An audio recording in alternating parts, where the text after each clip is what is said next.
14 prill. Kompromisi frikacak.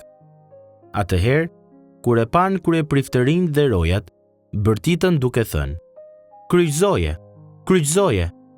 Pilati u tha: "Merreni ju dhe kryqëzojeni, sepse unë nuk gjej në të shkak pa dije." Judenët ju përgjigjen: "Ne kemi një ligj, dhe sipas ligjit duhet të vdes, sepse e bëri vetveten bir të Perëndisë." Atëherë, kur e dëgjoi Pilati këtë fjalë, u friksua më tepër.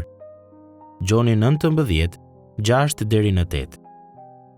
Për lavdërimin e kujt do të jetoni? Kur Krishtin e nxorën në gjyq përpara Pilatit, qeveritari romak e shpalli në mënyrë të përsëritur pafajësinë e tij. E megjithatë, ai shoqëroi deklaratat e tij me akte të tmerrshme kundër tij.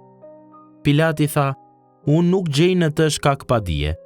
Dhe më pas, e dorëzoi Jezusin që të fshikulloj brutalisht, një rrahje aq e fortë sa ndonjëherë shkaktonte çarje dhe hapje, gjë që çonte në ekspozimin e venave, arterieve dhe organeve të brendshme. Pilati tha: "Unë nuk gjej në të shkak pa dije." Dhe më pas, i la ushtarët ta poshtëronin Jezusin me një kurorzim tallës, duke i vendosur një kuror prej ferrash mbi kokë, duke e veshur dhe duke e adhuruar gjithë përbuzje. Pilati tha: "Unë nuk gjej në të shkak pa dije." Ama, a e liroi Jezusin? Jo. Ai ja dorëzoi Jezusin një skuadre të egër ekzekutimi për ta vrarë. Nuk ka pasur kur një individ më të torturuar se Pilati që të jetë takuar me Krishtin.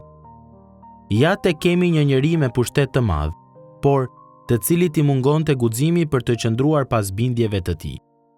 Ja një njeri shumë i suksesshëm, por që bëri kompromis, i cili në petkun e pozitës së tij tregoi se ishte frikacak. Ja një qeveritar që u qeveris nga dobësitë e veta. Ne nuk mund të jemi pasiv apo të pavendosur lidhur me atë se kush është Krishti për ne. A është ai shpëtimtari apo është një askush?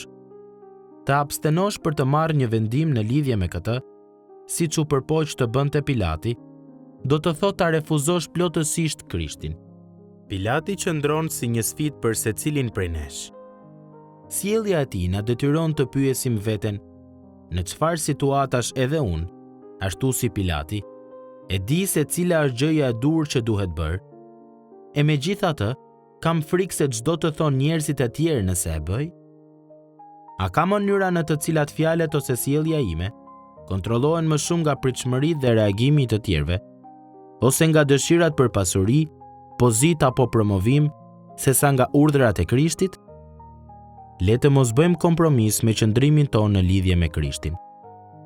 Nëse i lëm opinionet e kolegëve, të fqinjëve ose të familjeve tona të na shqetësojnë tepër, ne mund ta gjejmë veten duke hequr dorë nga falja, paqja, qielli dhe vetë Krishti, në këmbim të një jete më të lehtë tani. Përkundrazi, le të tregohemi të guximshëm. Shikoje përsëri Krishtin, i fshikulluar, i tallur dhe i vrarë nga dashuria për ty. Pastaj, shikoje ata që, ndoshta me egërsi, ose ndoshta me qesëndi, tallen me të vërtetën e tij.